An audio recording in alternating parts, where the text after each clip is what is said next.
Welcome to Tea with Tanya. I'm your host, Tanya Ambrose, an average millennial navigating life as a maternal health professional, nonprofit founder, and grad student.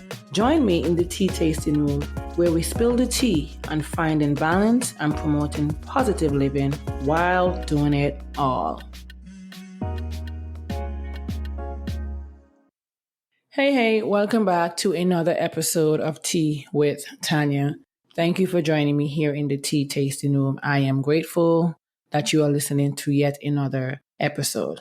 And I hope within the last week you did something for yourself and you had an amazing time as well. If you haven't done anything for yourself, this is me telling you, and this is me encouraging you, this is me challenging you to do something for yourself. So the next time you hear this voice, I hope that you would have done something for yourself. Speaking of voice, I'm just going to give a little disclaimer here. My voice may sound a tad bit different today as I'm recording this podcast because I ended up having a migraine, unfortunately. It's been 6 weeks without a migraine, but here we are. I know the reason why I had a migraine, so I had to take one of my medication, and as a result, one of the side effects is not only severe mouth dryness or severe thirst, it makes my voice a tad bit deeper, a tad bit raspy, at least for 24 to 48 hours. If you don't hear that, then that's fine, but I want to make sure that you guys know this is why I sound different, because it's that medication. I despise taking it, but to be transparent, the other medication that I'm supposed to take when I actually have a migraine, I'm gonna be real, it's expensive. Only 10 comes in a pack, and I'm down to my last 6, and I didn't want to chance it because essentially I haven't had a migraine in the last 6 weeks. So I took another medication that I'm supposed to essentially be taking nightly to prevent headaches.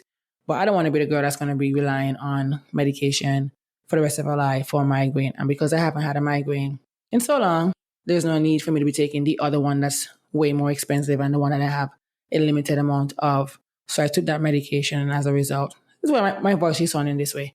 But here I am in the tea tasting room, ready to sip some tea with you guys, and we're going to keep it moving. I would have mentioned earlier about doing something for yourself. Within the last week when you heard my voice, I did something for myself. I decided to get a facial done. I think it's my first time. Part of me thinking it's not, but we're just going to go with it. I think it was my first time getting a facial. And I initially wanted a massage because, as you know, I am in the gym and I've been going through it with pain. But I think my body has gotten adjusted to now realizing that, okay, Tanya is actually working out consistently and taking care of me. Let me give her a break. So I went and got the facial because I am going through a treatment with my dermatologist right now. And I was told that this facial won't have an adverse effect with my treatment. Let me tell you, it was so good to the point that I fell asleep and I heard myself snoring. I don't usually snore, but let me tell you, the ambiance of that room, her hands, whatever it was, it just put me right out to sleep. At one point, I was so scared when I heard myself snoring. And she had to just calm me back down because I was like, oh my God, this is embarrassing, not me snoring on this table while she's giving me a facial. But nevertheless, it did feel good to do something that I wanted to do, not because someone told me to do it, not because I felt the need to fit in with everybody else who was doing all these different self-care activities for themselves. You know, I wasn't doing it to fit in with the quote unquote self-care girlies. And this is nothing against them, because let me tell you, these self-care wellness girlies, they're the reason why my Amazon card is always full, my wish list, my save for later, or they're the reasons why I'm always buying something as well. But as I continue on this wellness journey, getting my facial essentially boosted my confidence. And I really can't wait for my next session because it felt so good. But of course, right after getting the facial, a few days later, I have period face. Now for all my menstruators out there, you know what I'm talking about when I say I have period face. Like my pimples are coming out. I'm like, really? After I spent my hard-earned money on getting a facial, you want to act up now? But that's expected. That's fine. But that's what I did within this past week when I last spoke to you guys. Now that you've heard a little bit about what I've been up to this past week, let's get into this week's tea. Let's get into it. The tea of the week is chamomile tea. And I'm always cognizant of the fact that if I'm calling or pronouncing the name the right way because of my accent, but it's called chamomile tea. And in Egypt, it was prescribed as a cold remedy. Now, in the modern era, it's nighttime chamomile tea is a staple for inducing sleep.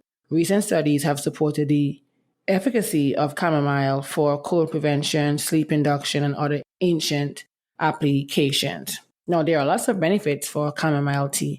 It helps to reduce muscle spasm. It helps to reduce inflammation. We all could use some of that. It also helps to lower blood sugar in people with diabetes. And it also helps, of course, for my menstruators, because I'm not going to drink a tea that's not going to help any one of us. It helps to relieve menstrual symptoms as it acts as a muscle reliever. And as we know, if you've ever heard about chamomile tea, I'm pretty sure you know why you drink it and what time of day you may tend to drink chamomile tea. It's because it may help people relax and fall asleep. So these are some benefits of chamomile tea. That's my tea of choice, because even though I've been waking up early, I am trying to make sure that I am sleeping much better throughout the night and trying to have my brain to be more relaxed when going to bed. All right. So let's get into our affirmation of the week. And this week's affirmation is going to be, I will accept my failure and learn from it. I will not let failure stop me. I'm going to say that again. I will accept failure and learn from it. I will not let failure stop me. And that's today's affirmation. And that's one of my favorite things to affirm, because you guys know I think of myself, or I think of certain things that happened to me as a failure, but I have not let it stop me from achieving or working towards any of my goals. In today's episode, we'll be exploring the concept of failing forward and how embracing failure can lead to personal and professional growth. And that is right up my alley, because in the back of my mind, in the front of my mind, in my entire mind, failing at something essentially is the reason why I am where I am today and who I am as well. So I'm definitely going to share a personal story. Some of it you've probably heard before, but I don't think I've gone as in-depth into the lead up to one of what I consider one of my biggest failures in my life. But now when I look back, it's not necessarily a failure, it's a lesson. But let me give you that backstory. So it was the end of the fall semester in the year 2015. And by then I was at the end of semester 2 of my BSN program. And that is the Bachelor's of Science in Nursing program. Now, let me backtrack a little bit and give you a little bit of a background. By the time the fall 2015 semester came around, I had already completed my first set of nursing classes, and I was well on my way to semester 2. So I felt like I was finally on the road to fulfilling my purpose and was becoming, hear this, I found my purpose while in nursing school, and I was becoming the Christina Yang of nursing. Now, if you're a real true Grey's Anatomy fan, you're definitely going to know who Christina Yang is. Like, in my mind, I call her Legend Tina because she's just a legend when it comes to TV doctors. So yes, in my mind, I was well on my way to becoming the Christina Yang of nursing. And in this semester, in semester 2, I was taking classes such as gerontology, clinical skills lab. I was taking a mental health class. And on top of that, I had my clinical rotation. And I was taking the class, which I consider to this day the silent killer, and that is med-surg.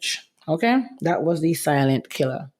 So I started the semester how I usually would start any semester, and that was by giving myself a pep talk, prayer, and of course, writing my goals out for the semester, which was always to get all A's. So I've always been writing my goals out for a very long time. So this is nothing new to me.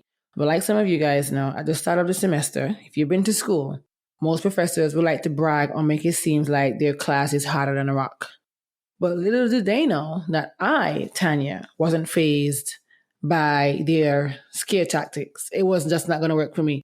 Let me tell you, I was so confident when it came to me and school and my getting this nursing degree that I said to myself, when they told us that, I said, God is going to have to come down here and tell me that this class is hard.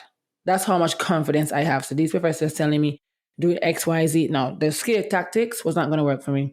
So while most of my classmates were freaking out based on what these professors would say, I oftentimes whispered to myself, girl, you went to school in Antigua. That doesn't mean anything per se. I don't want to make it sound that way, but when you go to school in Antigua, you got to take common entrance exam. That's at the grade 6 level. You got to take the Caribbean examination, console exam, which is also known as CXE. And these are some really hard classes and some really intense preparation for these exams. So when I said that, you know what, you got your schooling in Antigua, that means I was prepared for anything, any challenge as it relates to my educational journey, because they essentially would have prepared that for us. I will say in the silent killer, which is a med-surg class, the professor started from the jump. She started from the jump that exam number 2 would be the hardest exam of the semester. And depending on how we did, we should reconsider if we wanted to continue or not. Was I phased?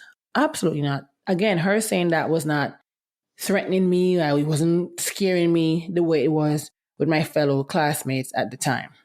But let me just tell you this. Med-surg again, aka the silent killer. Exam 1 came and I passed. So that gave me the confidence booster I needed to carry me through the rest of the semester, especially in that class. No, for those of you who are listening, if you are nursing students or even nurses, I'm sure at some point in time, med-surg was giving you the business and more. But let me tell you guys, exam number 2, which was based on fluid and electrolytes, because I know I mentioned this in the previous episode, but I couldn't remember what the exam was on. But it was based on fluid and electrolytes. Let me tell you, that exam beat my ass, okay? You ever seen Floyd Mayweather and what is his name? That McGregor guy, when they had that fight? It knocked me all the way out, okay? That exam number 2 of med-surg knocked me the hell out, okay? No, I didn't get an extremely low grade, but it was low based on my standard. And it wasn't a passing grade. Because keep in mind, at that school at the time, an 80% was considered a C. Not a B minus. A C was an 80%. So it wasn't a case where I didn't prepare, because I did. But something about that exam to this day, it just does not make sense to me. And mind you, majority of the class essentially would have failed at exam number 2. Why would they make the exam that hard? Still a question that I need to get answered to this day.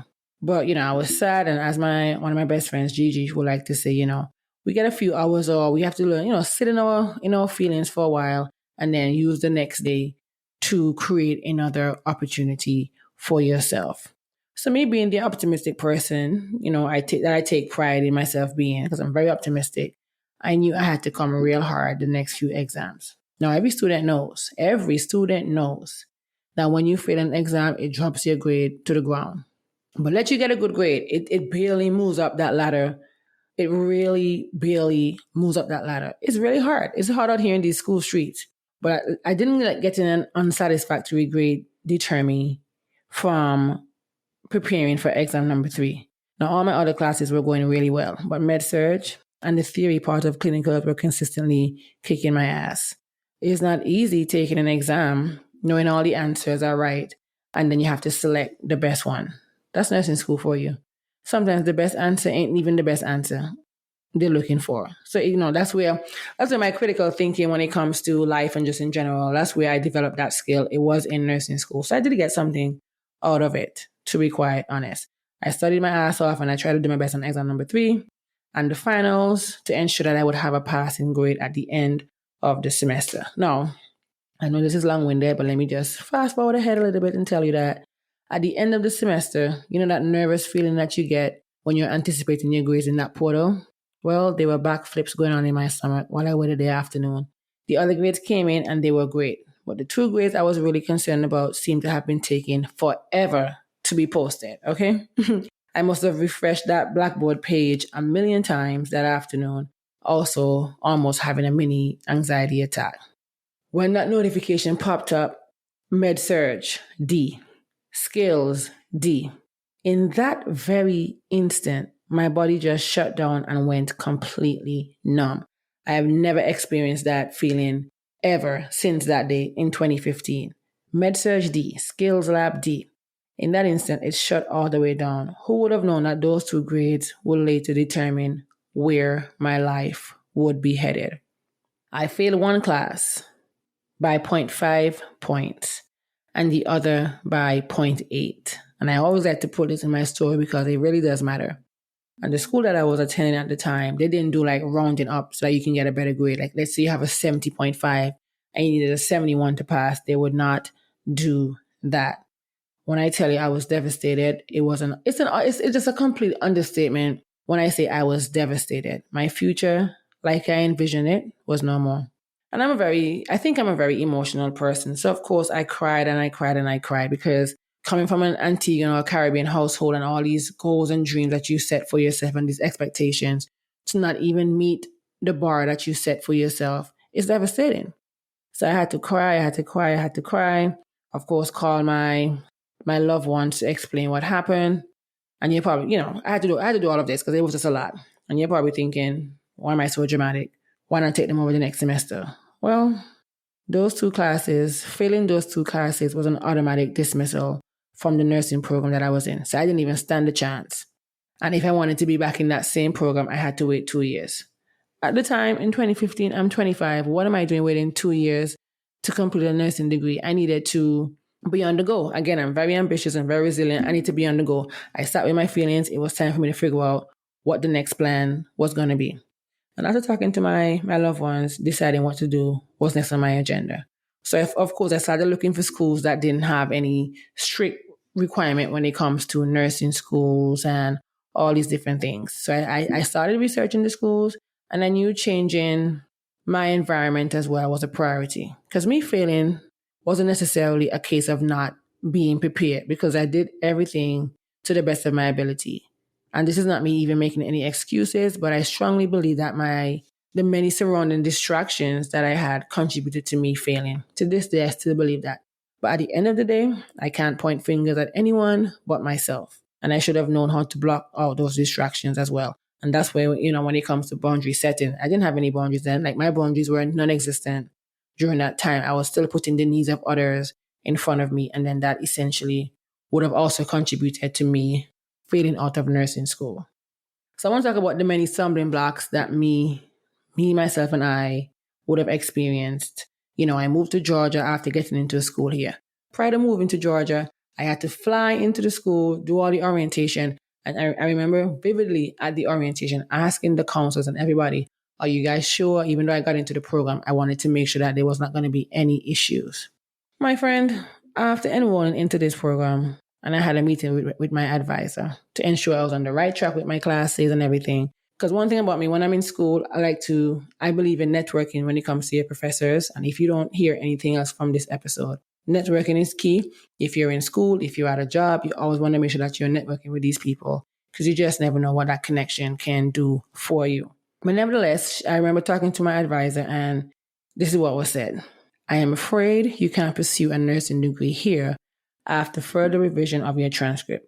Our philosophy is, if you fail at one school, who's to say you won't fail here? We can't have that. Let me tell you, one statement that I remember word for word at the top of my head is going to always be that. When I tell you I was livid, that if you were to cut me that day, I wouldn't have gotten any blood. And again, of course, I was sad for a quick moment, because I picked up my life trying to find an alternate route to becoming a nurse. And this is what I met with. And I decided to try respiratory therapy, got into the program, and I had to make a very, very tough decision not to continue, because my heart just wasn't there. And I was not feeling any kind of satisfaction by going into a respiratory therapy program when I knew that wasn't what I wanted to do.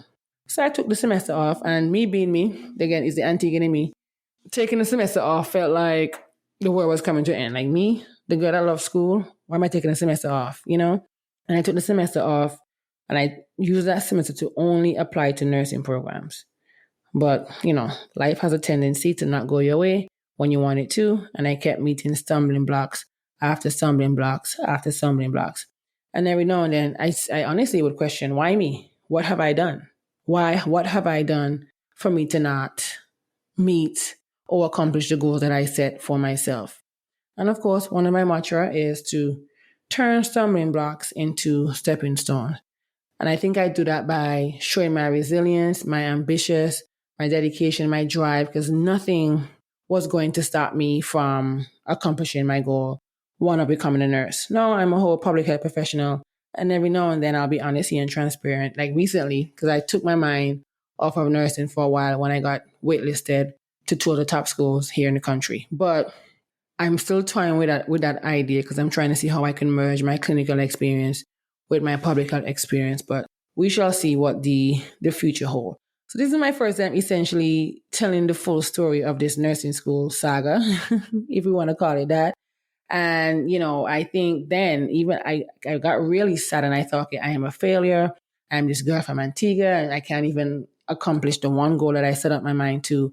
And it's definitely something that I had to sit with, and thinking that, wow, I had to really, really, really get comfortable in realizing that you failed. And oftentimes I think we tend to let failure be negative when it's not. And I had to learn this the very hard way. What good would the world be if none of us failed. I mean, even successful people have failed at some point in their lives when you really sit and think about it. Who was it? Was it Thomas Edison who was trying to do I think it was a light bulb. He failed and failed many times. One of the things that I like to use when it comes to failure is my girl Beyonce. That's my girl. And I remember, like, I'm a Beyonce stan. I think I'm like the president. Maybe I'm demoted to vice president of the Beehive right now. But I remember watching all her documentaries and just admiring and seeing her work ethic. But she would also talk about the many failures that her and her friends endured before they had their first number one song or before a label even took them seriously. So I'm saying, and you look at her now and see where her career is and how her dedication, commitment, and love for her craft is why she is where she is today. So that's how I look at it. Like, I had to learn the hard way and realize that we have to fail in order to be successful. Nursing truly is one of my passions, and giving it up, was tough in a sense. But I realized I can make an impact in this world outside of being in a clinical setting. So I had to really and truly learn and accepting the fact that, you know what, you failed, but you have to also understand that you can't repeat the same action and expect a different result. And I truly believe that failure builds character, because it sure changed the hell out of me for the better, though. The way I think has certainly changed. My ambition, my drive, it's changed. And, as you're listening to this, I want you to know that failure is not the end. It is definitely not the end when it comes to that. Definitely, if you're passionate about something, go for it, and just never stop trying until you get to your desired destination. And know that there's always an alternate route to get there. And it's not a bad thing if you got to go down 2 streets or 5 streets or whatever to get to your passion or to your goal. So think about that. Failure is not the end all be all. Now, I want to define failure after doing some research and also just debunk some common misconceptions when it comes to that word failure. Because I know for me, failure is the end of the world. It's not. But when we think about failure, we always think that that's the worst thing that can happen to us in this life. But also know that failure can be defined as the lack of success in achieving a desired outcome or goal. It is often associated with falling short of expectations, making mistakes, or experiencing setbacks. However, failure should not be viewed solely as a negative or final result. Hear that? Failure should not be viewed solely as a negative or final result, because it is absolutely not the final result. And I'm a testimony to that. And some of the misconceptions that we have, I mean, I've had them. Sometimes I still think about them, or think about if I didn't accomplish something, even right now, I still think about that. And it's, failure. One of the misconceptions is thinking that failure is permanent and it defines your ability or your worth. And in reality, failure is legitimately temporary, and it's a temporary outcome. It does not define mine or your personal overall potential. It is a natural part of the learning process and tends to provide a lesson for future growth and success. Hello, this is me. I thought that failure was permanent. I thought I would never be a nurse. I thought I would never be nothing. No, that's it. It can provide valuable lessons for growth and success. Another misconception is that failure is a personal flaw or a reflection of your incompetence. And honestly, I think that this belief can lead to feelings of self-doubt. We've all been there. It can discourage you from taking risks. We've all been there. And in truth, failure is often a result of various factors, including external circumstances, unforeseen challenges, or just really and truly simple trial and error. So I want you to know that your failure does not diminish your worth or your potential. Another misconception is that failure is commonly associated with negative emotions such as disappointment, which I have been, frustration, and shame. Let me tell you, the shame was the number one thing for me when it came to feeling out of nursing school, because everybody thinks, oh, this is the nurse, this is that. And you know how it is when you try to live up to other people's expectations and not your own. So definitely we can reframe failure as a positive experience that essentially fosters personal growth and resilience, because it provides opportunities and a time for you to do some self-reflection, for you to learn and for you to improve on the areas that you think you have a lack in. So when you embrace failure as a learning experience, you will tend to develop new strategies, gain valuable insights, and definitely just increase your chance of being successful or accomplishing the goals that you set your heart out for. Another one that I want to debunk is that failure means giving up. Like me, I associate failure with the end of the journey or the goal. Like that was it. I wanted to be a nurse. It wasn't happening. And I just automatically thought that, you know what? Okay, I'm done. I'm never going to be nothing, or I'm not going to have the career that I would have envisioned several years ago. And that is absolutely not true. For me, it was the catalyst for where I am right now. So you have to be, when it comes to failure, you have to be resilient, and you have to be able to adapt. And those two things I always say when I used to practice, like I'm going to be in like the Queen show back in Antigua, like, oh, tell us about yourself. And I would say, I'm resilient. I'm able to adapt, or I can pivot. I can persevere. I would practice that speech in the mirror. On the resumes, I'm sure you can say, oh, successful at this, or great at handling or juggling a busy day. We put all these things on our resume, so we got to live it in our real life. You have to be, when it comes to failure, you have to accept it. You have to be resilient. You have to have the ability to adapt, pivot, and persevere. And someone once told me that perseverance is key. And they told me this during the time when I was going through that whole sad phase of failing out of nursing school. They told me perseverance is key. And to this day, anywhere I am, I always write that quote with me. I have to see it every day. Like if I ever decide to get a tattoo, I think I'm going to put perseverance is key somewhere in my body. Probably won't ever get a tattoo, but if I were to ever get a tattoo, because that's how much I believe in that statement. You have to be resilient. You have to be able to adapt, pivot, and persevere. It should be seen as a stepping stone to your success, a stepping stone for you to accomplish your goals. So me, like I always say, I was able to turn my stumbling blocks into stepping stone. Now I am thriving in a career that I genuinely love, and I'm thriving here with this podcast, Tea with Tanya. I'm thriving in my nonprofit. And of course, all this is met with challenges, but I'm not going to let a challenge stop me from accomplishing my goals. No, when it comes to failure, you want to ensure that you have a positive mindset towards failure. Because again, we're going to be using our failures to bring about change in our life. So embrace a growth mindset. You want to believe that you are capable of doing anything you set your heart and mind to. And I know sometimes that may sound cliche, but that is the truth. You have to embrace that growth mindset and understand that failure is not a reflection of you. You will get the opportunity to learn, improve, and ultimately you will succeed. And reframe failure as a learning experience. So instead of viewing failure as a negative outcome, you want to reframe it as a valuable learning experience. Focus on the lessons and insights you gain from the situation. And then ask yourself, what can you learn? What can I learn? How can I grow? And what adjustments can I make going forward in order for me to accomplish or reach to my goal or move past being a failure or failing? Give yourself grace. We talk about that. Give yourself grace, practice self-compassion. Like just be kind to yourself when you experience a failure in your life. It's like, who am I to tell you that? Well, because I've experienced it. I'm the one of the person that would be hard on myself, but you have to definitely practice self-compassion and giving yourself grace and being kind. Because again, everyone makes mistakes and we all face setbacks. If we all didn't make mistakes, so we weren't born perfect. If we all was out here living, being a perfect human beings, then what good would this world really be? I mean, the world ain't really all that good either, but what good would the world be if we weren't really making any mistakes so that we can better set the world, we can better ourselves, Definitely want to do that. You want to shift your focus to the positive. Train your mind to focus on the positive aspects of failure. And I think I've become a boss at training my mind to only see the good and just looking at even mistakes or setbacks or little challenges as just another opportunity to keep fighting, to keep going. And of course, you want to you want to have support.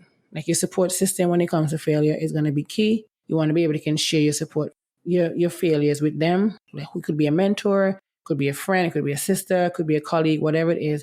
You want to be able to be comfortable with sharing your failures and get their insight. Because let me tell you, my close-knit circle that I had during that time, if it wasn't for them, I honestly don't know where I would be personally in my life, honestly speaking, because my support system really rallied around me.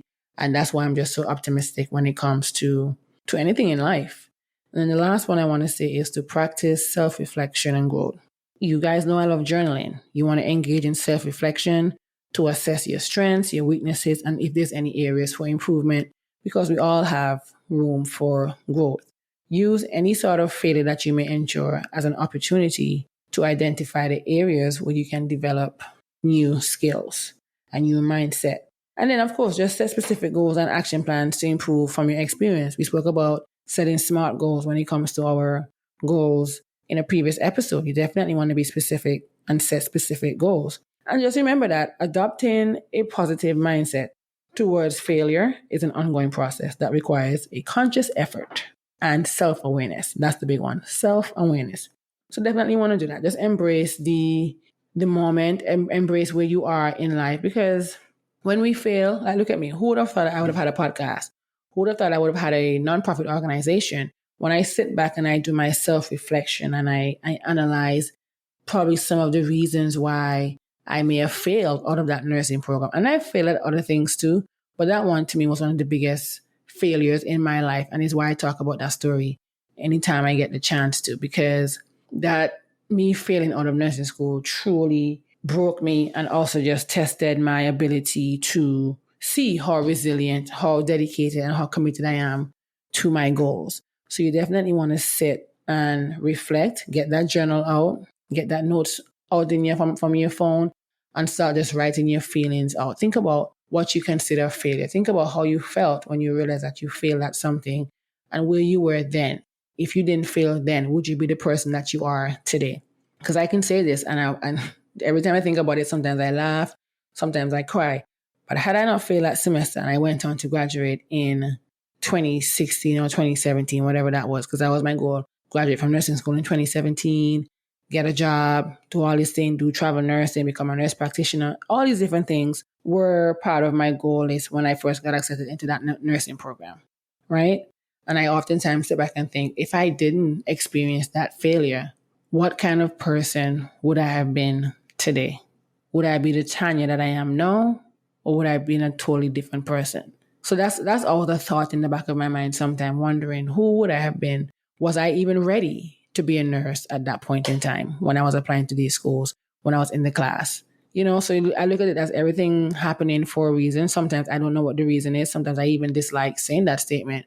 But when you sit back and you think and you reflect, it's like, yeah, this happened for a reason, because now you're in a career that you actually like. You're making an impact in your community. You're doing all these different things. So you definitely just want to use your failures as the stepping stone into your future, and ask yourself, the failures that I'm holding on to, why am I not letting it go? Let that failure go. It's already gone. There's nothing that you can do. We're all going to encounter some sort of obstacle or setback. But think outside of the box. Explore a new approach to how you want to live your life, or you want to work towards your goal. That's definitely that. And like I mentioned earlier, you want to be able to be resilient and adaptable, being able to adapt. Because essentially, failure brings resilience, myself, which is the ability to bounce back from setbacks and challenges. Again, AKA me, could be AKA you if you're listening to this.